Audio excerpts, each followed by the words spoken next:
Nesse vídeo eu quero abordar por que que o shaming tá errado. O shaming eu quero dizer assim, quando isso não acontece só com o MGTOW, acontece com os caras realistas, acontece com os incels, acontece com vários grupos diferentes.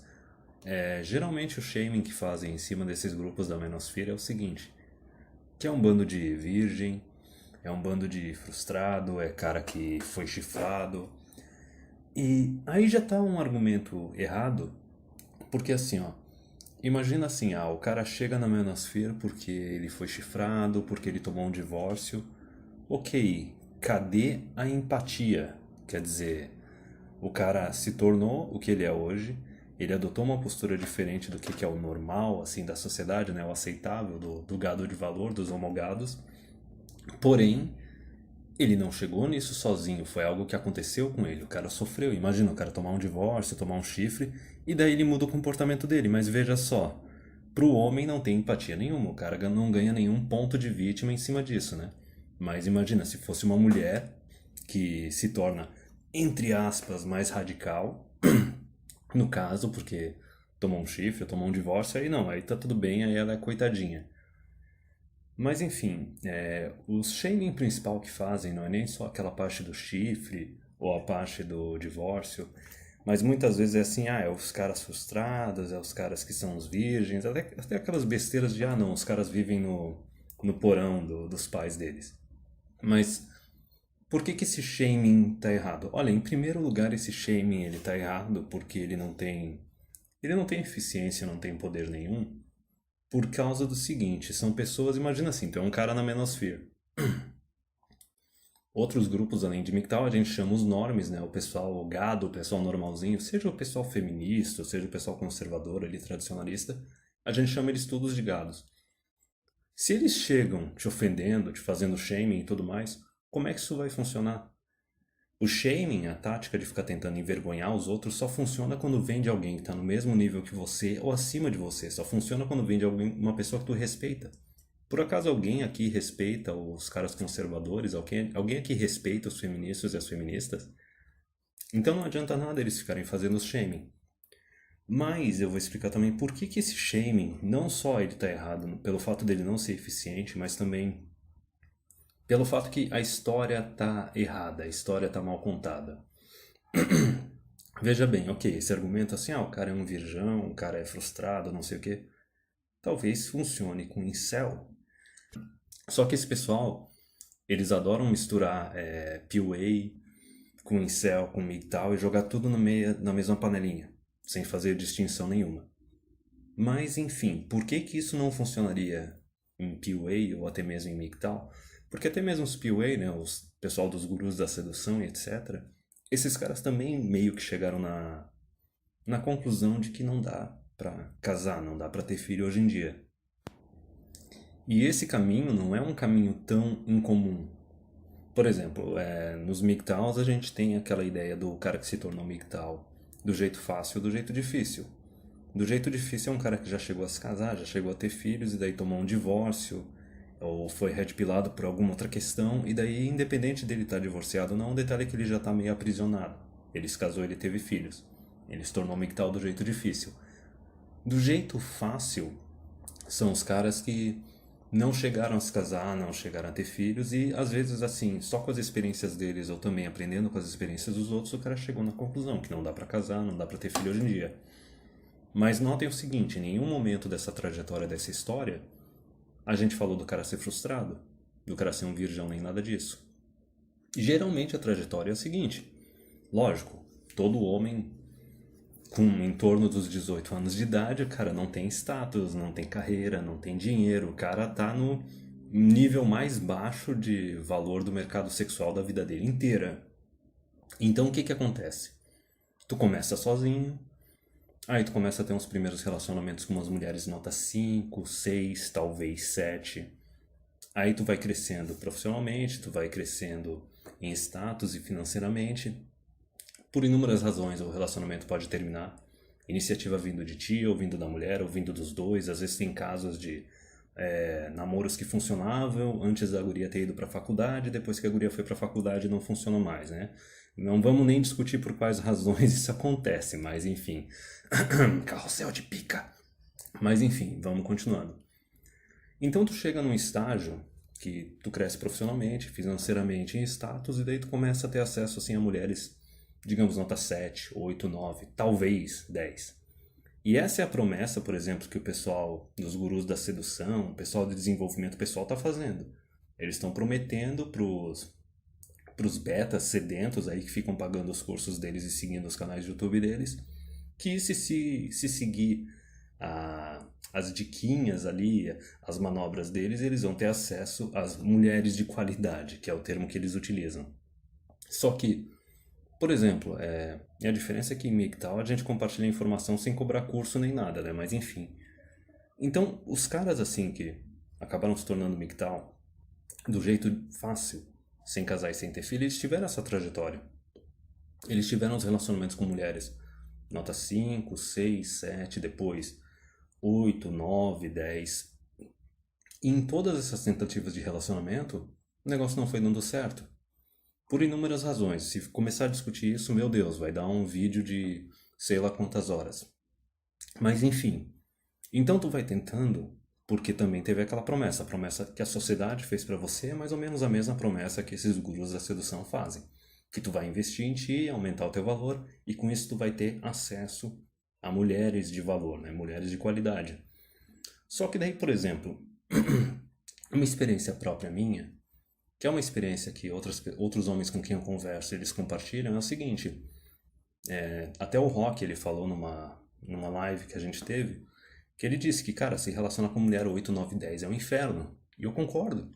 No sistema atual, é um inferno. Com o mercado sexual totalmente liberado, normalização de traição, o negócio partindo agora para normalização de relacionamentos coletivos, abertos, compreende?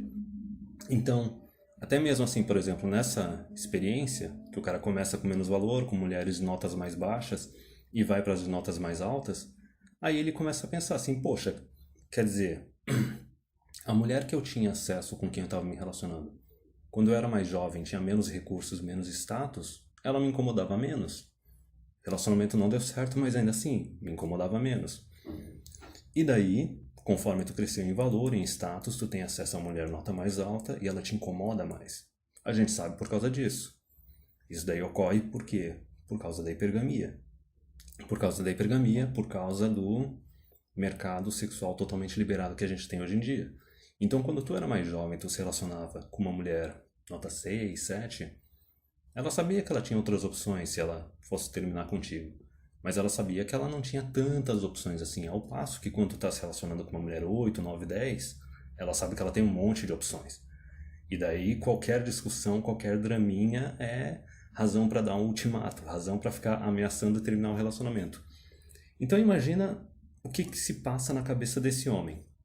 O cara recebeu desde o começo aquela promessa da sociedade, que é a mesma promessa que os gurus da sedução fazem, que olha, se tu se tornar um homem de valor, né, se tornar um gado de valor, tu vai ter um acesso a uma mulher de valor e a tua vida vai ser mais fácil.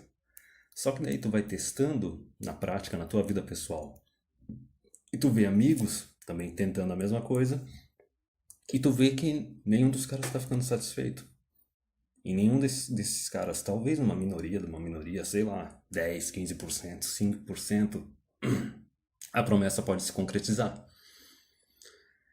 Mas daí a questão é a seguinte: quantas vezes tu vai ficar tentando relacionamento, tentando caçar uma mulher de valor, investindo o teu tempo, tempo de vida limitado, investindo os teus recursos, recursos também limitados, para ficar tentando encontrar essa mulher de valor. Vamos usar o termo também a Maria Exceção, né? Ou uma coisa mais imbecil, mais que ainda esse negócio de alma gêmea. Um monte de coisa que não existe, né? Não preciso nem falar que tô tirando uns band-aids aí que muita gente nem tem esses band-aids. Mas enfim, quanto tempo tu consegue ficar fazendo isso? Ainda mais conforme tu vai envelhecendo, a tua libido vai diminuindo e tu começa a priorizar outras coisas na tua vida. Então, basicamente, a trajetória é essa. A trajetória do cara que acaba se tornando MGTOW do jeito mais fácil sem se casar, sem ter filhos, sem nunca ter que lidar com divórcio ou parar numa vara de família, é basicamente esse. E ao passo que eu vejo que é um caminho sem volta. Tu começa já, imagina, se tu conhece um pouco das leis, tu é um pouquinho consciente, tu já começa pensando assim, não, ok, quando é bem jovem, posso até arranjar uma mulher, mas morar junto, mas não casar no papel. Aí depois tu pensa assim, posso até morar junto, mas também já não quero saber de ter filho. Aí vai passando, conforme tu vai tendo mais experiências ruins, assim, tu chega num ponto que, cara, não quero casar, não quero morar junto, não quero ter filho. No máximo só namorar cada um na sua casa. E tem caras que vão chegando naquele estágio de não querer nem mais namorar. Isso pode acontecer por várias razões. Pode acontecer pelo fato do cara começar a se tornar menos generoso com o tempo livre dele, com os recursos dele. Porque imagina o seguinte, imagina que tu estivesse investindo no mercado de ações e tu fica anos investindo para ver se o negócio dá retorno. E o negócio nunca dá retorno. Quanto tempo tu vai ficar lá investindo até chegar uma hora que tu vai falar, olha, não vai rolar, vou começar a investir em outra coisa. É mais ou menos a mesma dinâmica. Entendeu? Quanto tempo tu vai ficar batendo a cabeça na parede? Então o cara fica tentando e conforme ele vai tentando, ele começa a perceber que ele está ficando mais velho, a libido dele está diminuindo, ele percebe que a vida dele, o tempo de vida dele é limitado, os recursos também, e ele começa a priorizar outras coisas. Eu lembro até hoje de um vídeo do Aaron Clarey que ele pegou uma pesquisa que dizia assim, dos homens, conforme a idade deles, quantos por cento do tempo livre deles eles dedicavam para tentar caçar a mulher. Eu não vou lembrar qual era o percentual inicial do homem que estava com 18, 20 anos, mas quando o cara já estava com uns 40, 50 anos, era tipo 5% do tempo livre dele. Compreende? E que nem eu falei, pode ser por causa de tu começar a envelhecer e começar a ficar mais egoísta com o teu tempo e com os teus recursos. Pode ser pelo fato que também tu, não digo de pegar trauma, mas tu começa a se tocar como é que é o comportamento das mulheres, tu vai limitando as interações, tu vai começando a ser mais seletivo em como que tu quer que o relacionamento se desenvolva. É o que eu falei do caso do cara que vê que não quer casar, não quer morar junto, não quer ter filho, etc. Só que chega um momento que tu começa a perceber, e esse é o caso dos MGTOWs, é o caso dos caras mais conscientes, que é o seguinte, tu vê que o problema não é individual. O problema é coletivo. E para problemas coletivos não basta ter uma solução individual, a solução também é coletiva. Então tu chega naquela situação que tu para de pensar em tentar achar exceção, porque esse negócio de tentar achar exceção, achar que existe exceção, isso daí é pensamento de mulher, é pensamento de criança. Compreende? Mulher e criança pode ser irresponsável, ficar ignorando a realidade, por quê? Porque sempre vai ter alguém para cuidar de mulher e de criança. Compreende? O Estado não deixa tu ter um monte de mulher moradora de rua, muito menos criança comendo lixo morando na rua. Agora, isso não vale para o homem. O homem não pode ignorar a realidade, porque o homem ninguém vai cuidar dele. Só ele que vai cuidar de si mesmo, entendeu? E muitas vezes quando o cara tá casado com filho, se ele perde a capacidade de cuidar da mulher e cuidar dos filhos, ele automaticamente perde a mulher e os filhos, entendeu? Então não é nem o fato de o homem tem que ser capaz de cuidar de si mesmo, mas tem que ser capaz de cuidar de outros para manter esse relacionamento com os outros. Mas enfim, chega um momento que, lógico, tem muito cara que foi criado por mãe solteira, mãe divorciada, e daí, lógico, o cara vai ter essa mentalidade de mulher de querer achar exceção, esse romantismo barato. Mas chega uma hora que tu começa a perceber que o problema não é individual, o problema é coletivo. Compreende? Não só tu pega assim a quantidade de mulheres com quem tu relacionou, e daí tu vê aquelas que eram promíscuas pra caramba, que nunca viram um relacionamento sério, porque era só uma coisa casual, até as que tu tentou e tu começa a analisar por que o negócio falhou. Aí tu começa a prestar atenção, por exemplo, nas estatísticas, as estatísticas da quantidade de casamentos que terminam em divórcio, quantidade de casamentos que a mulher toma iniciativa de pedir o divórcio, as razões pelas quais elas iniciam o divórcio, muitas vezes dinheiro e a outra parte da hipergamia desenfreada, como elas usam os filhos para tentar extrair mais recursos do homem, usando eles como refém e também monopolizando a guarda. E tu começa a ver um monte de coisa. Tu começa a perceber isso e tu vê que a questão é coletiva, a questão não é individual. Não importa o quanto tu se torne gado de valor, o super alfa, né? O gado provedor, sedutor, over 9000, né? Super power mega jeba. A questão é que não vai surgir a princesinha exceção, compreende? E não é nem... ainda tem o pessoal que ainda acredita nesse negócio. Eu não digo nem da mulher exceção, né? Mas tem muito cara que ainda acredita nesse negócio da mulher de qualidade. Que ela vai surgir, entendeu? Que existe. Ela tá lá, cara. Ela tá lá. Tu vai conseguir achar, né? Aí o cara acha que ele se... tentando aplicar uma solução individual, se tornando super gado de valor, vai surgir essa mulher. Só que logo, gente, que nem eu falei, esse problema das dinâmicas de relacionamento, especialmente na parte de casamento e constituição de família, geração de descendentes, isso é um problema coletivo. Tanto que na sociedade antigamente tu tinha ferramentas para incentivar e manter isso, como por exemplo proibição de divórcio, punição para adultério, né? Hoje em dia a gente tem até a ferramenta do exame de DNA, que alguns países estão querendo proibir, compreende? Então, a sociedade sempre tentou incentivar e controlar e manter o negócio, porque ela tinha consciência de que as soluções para problemas coletivos são soluções coletivas. Pessoalmente, o que eu posso falar é o seguinte: não existe mulher de qualidade. Eu vou usar o termo do all out. All out é aquele termo em inglês que diz que todas as mulheres são assim ou todas as mulheres são iguais. Mas por que eu vou usar essa expressão? Porque o negócio é o seguinte, não existe uma mulher de valor, não existe uma mulher exceção, uma mulher perfeita, uma mulher que se comporte direito. Vamos usar o termo uma mulher de qualidade, para simplificar. Não existe mulher de qualidade e as mulheres de qualidade, elas não se formam sozinhas.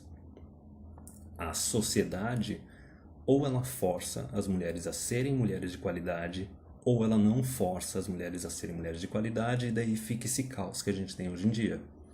O pessoal tem aquela ideia romântica de que, a minha avó era diferente, a minha bisavó era diferente. Meu caro, a tua avó não tinha opção, compreende? Não existia empoderamento. Não tinha aquelas portas arregaçadas para estudo e para trabalho para mulher. E o teu avô, o teu bisavô, ele tinha autoridade na família dele, as leis eram diferentes, a cultura era diferente. Tá vendo o que eu tô falando? Tudo isso são questões coletivas. O problema é coletivo, a solução tem que ser coletiva também. Então, naquela situação, tu tinha mulheres de qualidade porque a sociedade ela forçava as mulheres a serem de qualidade. Ao passo que, se tu for ver hoje, o que acontece? A sociedade ela ainda tenta, de tudo quanto é jeito, forçar o homem a ser um homem de qualidade, um protetor, um provedor, etc. Vara de família, pensão, divórcio, tá tudo aí. O cara que não é o gadão de valor e se arrisca a casar e ter filhos está correndo risco de ir para cadeia. Só que não existe mais nenhuma cobrança, nenhuma exigência de que a mulher seja uma mulher de qualidade. A mulher pode fazer o que ela bem entende e dane-se, ela nunca é punida, compreende? Essa é a situação que a gente está chegando. Então não existe esse negócio de eu vou me tornar um gadão de valor e eu vou encontrar uma mulher de qualidade. Por isso que, por exemplo, tu tem a questão ali do movimento do direito dos homens, que eles passaram décadas tentando negociar com as mulheres, pedindo para as mulheres pararem de surrar tanto dos homens e frearem um pouco o feminismo, né? Frear o feminismo lá na segunda onda, ou entre a primeira e a segunda onda, porque tem muito cara no movimento do direito dos homens que ainda acredita no igualitarianismo entre homens e mulheres, mas isso é outra questão. Mas por isso que tu consegue ver que o negócio só começou a ficar um pouco mais pesado e mudar um pouquinho, e a mulherada começou a ficar mais desesperada só depois que surgiu o MGTOW, por volta de 2010, por aí. Porque os homens, ao passo do que nem o que eu falei, não é mais exigido o papel tradicional das mulheres, mas era exigido dos homens. O que surgiu depois de MGTOW? Homens que disseram simplesmente, olha, não vou casar e não vou ter filhos. Por quê? Por causa das leis. Porque o problema não são as mulheres, não é uma questão individual, é uma questão coletiva. Esse é até exatamente o tema do livro Men on Strike, da Dr. Helen, que o título do livro se traduz literalmente para homens de greve, que seria a greve do casamento, a greve da paternidade. Porque o feminismo passou tanto dos limites, as mulheres estão tão tóxicas e as leis estão tão injustas, que esses homens são aqueles caras assim relutantes, MGTOWs relutantes. Eles simplesmente, talvez até tivessem vontade de casar e ter filho, mas eles não vão fazer isso por quê? Por causa das leis. A solução tem que ser coletiva, porque o problema é coletivo. Então, se tu for ver, bom, desenrolei bastante coisa nesse vídeo, mas basicamente é essa questão do cara que se torna um cara de valor, não consegue ter acesso a uma mulher de valor, e a questão não é individual. Ficar fazendo shaming em cima desses homens não vai funcionar. A questão é coletiva e o negócio é que a cultura tem que mudar. E as leis, principalmente, tem que mudar. Só que veja bem, nesses últimos 10 anos, a quantidade de homem livre, homem solteiro, só aumentou. A quantidade de mulher frustrada e tóxica só aumentou. E por acaso alguém viu melhora nas leis? Eu só tô vendo as leis piorarem. Então a quantidade de adulto solteiro está só aumentando. A quantidade de leis ginocêntrica, lei contra o homem, também está só aumentando. Agora mesmo com esse governo supostamente de direita, né? Mas aí é o governo de direita que a bancada feminina está lá de mão dadas com a ONU Mulheres, com a ONU Planeta 50-50. Então, essa questão das mudanças culturais, mudança nas leis, cara, o negócio só vai piorar. A surra só vai piorar, a surra só vai continuar. E a gente já passou daquela situação de que o homem ser solteiro, o homem não casar, não ter filhos, não é nem mais uma questão assim de escolha ou de preferência ou de estilo de vida. A gente está beirando uma situação extremamente perigosa com as leis de guarda, de casamento, divórcio, violência doméstica, etc., até a avalanche aí de falsas acusações. A gente está chegando numa situação que ser um homem livre, ser um homem solteiro, sem filhos, não é mais uma questão de preferência ou de estilo de vida, é uma questão de sobrevivência. Veja bem, a parte principal do que aconteceu quando o homem perdeu a autoridade sobre a mulher e perdeu a autoridade sobre os filhos. Se relacionar com uma mulher, ter um filho, se tornou algo que pode te colocar na cadeia. Pensa a respeito disso. Se relacionar seriamente com uma mulher, legalmente colocando o Estado na união, e ter filhos com ela, é algo que, dependendo do decorrer da tua vida, das suas condições, é algo que pode te colocar na cadeia. Então, eu vou deixar só esse pensamentozinho aí pro final. Mas a questão do vídeo é isso. A maior parte dos homens que chegaram a essa conclusão de querer se tornar MGTOW não foi do nada. Eles tiveram as experiências deles. Eles tentaram, não foi uma, não foram duas, eles tentaram várias vezes. Só que o tempo foi passando e simplesmente a paciência deles foi diminuindo até chegar no nível de acabar. E eles começaram a desenvolver outras prioridades e outras coisas se tornaram importantes na vida deles. E uma questão que eu já falei em outros vídeos e eu vou repetir aqui, para muitos desses homens não tem volta. A cultura, as leis podem até mudar, só que esses homens é capaz que eles vão continuar o resto da vida sem querer casar e sem querer ter filho. Entendeu? É uma fita cassete que ela não vai rebobinar, não tem muito o que fazer. E a questão do tempo, ela é bem crítica, porque quanto mais tempo o governo demora para fazer essas reformas, mais homens chegam nesse ponto sem retorno, no qual eles de jeito nenhum vão querer se casar, vão querer ter filhos, não importa o que seja feito a respeito para tentar tornar o casamento, a paternidade atraente. E não só isso, né? Mais mulherada vai começar a ficar mais histérica, mais tóxica, porque não tem proteção, não tem provisão, não tem um homem na vida delas para cuidar delas. E não só isso, né? Tem a janela de fertilidade das mulheres. Compreende? Mais e mais mulheres vão chegar naquele ponto sem retorno, que é um ponto sem retorno diferente, porque não é uma questão de escolha como é para o homem, é aquele ponto sem retorno no qual a janela de fertilidade dela vai acabar e pau. Acabaram os óvulos dela e o útero dela não funciona mais. E daí? O que a sociedade vai fazer? Pois é, né? Mas concluindo, problemas coletivos exigem soluções coletivas. Não é nenhum cara individual tentando se tornar o super gado de valor ou gurus da sedução, desenvolvimento pessoal, etc., que vão resolver esse problema.